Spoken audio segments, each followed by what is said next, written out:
Hello everyone, good morning all of you. आज हम पढ़ेंगे heat zones of the earth के बारे में, जिसमें हम 3 जोन के बारे में जानेंगे। Torrid zone, temperate zone and frigid zone. जिसमें से सबसे पहले हम पढ़ेंगे टॉरिड जोन के बारे में। जिससे सिंपल वर्ड में कहें तो जो टॉरिड जोन होता है ये इक्वेटर पे होता है एंड जिसमें जो सन की रेज है ये डायरेक्टली ही सभी लेटीट्यूड पर पड़ती है, वो भी एक साल में एक बार, ट्रॉपिक ऑफ कैंसर और ट्रॉपिक ऑफ कैप्रिकॉर्न के बीच में।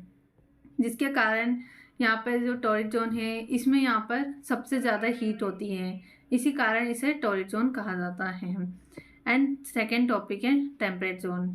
बियॉन्ड द ट्रॉपिक्स, ट्रॉपिक्स पर जो मिड डे वाली सन होती है ये कभी भी यहाँ पर ओवरहेड नहीं होती है।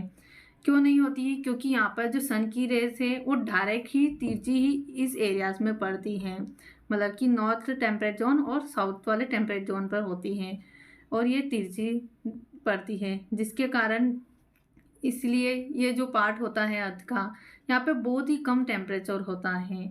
इस जोन को टेम्परेट जोन कहते हैं। अब नेक्स्ट टॉपिक है फ्रिजिड जोन। अब फ्रिजिड जोन जिसमें हम इस डायग्राम में देखेंगे तो जो फ्रिजिड जोन है ये नॉर्थ पोल और साउथ पोल में है, मतलब कि नॉर्थ हेमिस्फेयर और साउथ हेमिस्फेयर में होता है। जिसमें से नॉर्थ हेमिस्फेयर में ये आर्कटिक सर्कल और नॉर्थ पोल के बीच में होता है, मतलब कि ये वाला नॉर्थ पोल और आर्कटिक सर्कल के बीच में स्थित होता है। और साउथर्न पोल में अंटार्कटिक सर्कल और साउथ पोल के बीच में स्थित है, उसे ही हम यहाँ पर फ्रिजिड जोन कहते हैं।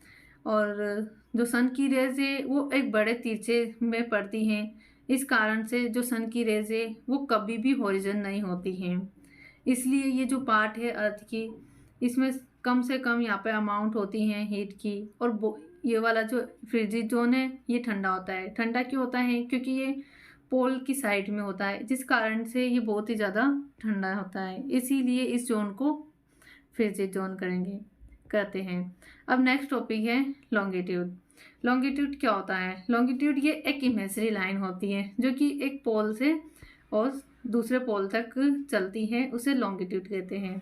और इसे हम मेरिडियन ऑफ लॉन्गिट्यूड भी कहते हैं, क्योंकि यहाँ पर अर्थ जो है इसको यहाँ पर डिवाइड किया गया है। 180 डिग्री है नॉर्थ ईस्ट की ओर होता है और 180 डिग्री वेस्ट की ओर होती हैं।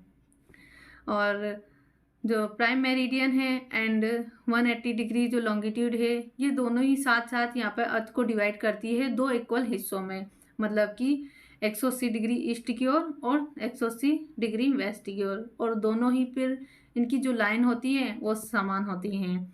अब नेक्स्ट टॉपिक है जिसमें हम जानेंगे कि क्या क्या यूज़ होता है लैटिट्यूड और लॉन्गिट्यूड का। लैटिट्यूड एंड लॉन्गिट्यूड जो है ये हमें फाइंड करने में हेल्प करता है कि क्या यहाँ पे एग्जैक्ट लोकेशन होती है अर्थ की किसी स्थान पर, जिसमें हम जानेंगे नेक्स्ट टॉपिक लॉन्गिट्यूड और टाइम के बारे में। जैसे कि हम जानते हैं कि जो हमारा अर्थ है ये 24 घंटा लेता है एक रोटेशंस को पूरा करने में अपने एक्सेस पर। इसी प्रकार जब सनराइज होती हैं, जब सनसेट होता है, तो इजीली से यह हमें बता देता है कि यहाँ पे मॉर्निंग और इवनिंग टाइम्स हैं। और जब सन की रेज जब डायरेक्टली ओवरहेड होती हैं तो यहाँ पे मिड डे होता है, जिसके कारण हम मैच कर सकते हैं वॉच में कि यहाँ पर 12 आफ्टरनून होता है इस समय पर। और जो सन की रेज होती हैं जब डायरेक्टली पड़ती हैं तो यहाँ पर छोटा सा शेडो दिखाई देता है, लेकिन कुछ ऐसे रिलेटिव पोजीशन होते हैं सन के स्काई में जो कि चेंजिंग होते हैं जैसे ही हम यहाँ पे क्रॉस करते हैं, मतलब जब हम पार करते हैं ग्लोब पर, तो या तो अगर ईस्ट की साइड में या फिर वेस्ट की साइड हम जब क्रॉस मतलब कि पार करते हैं या फिर इसके जस्ट विपरीत हो, तो यहाँ पर इनका कुछ रिलेटिव पोजीशन होता है। Thank you so much guys.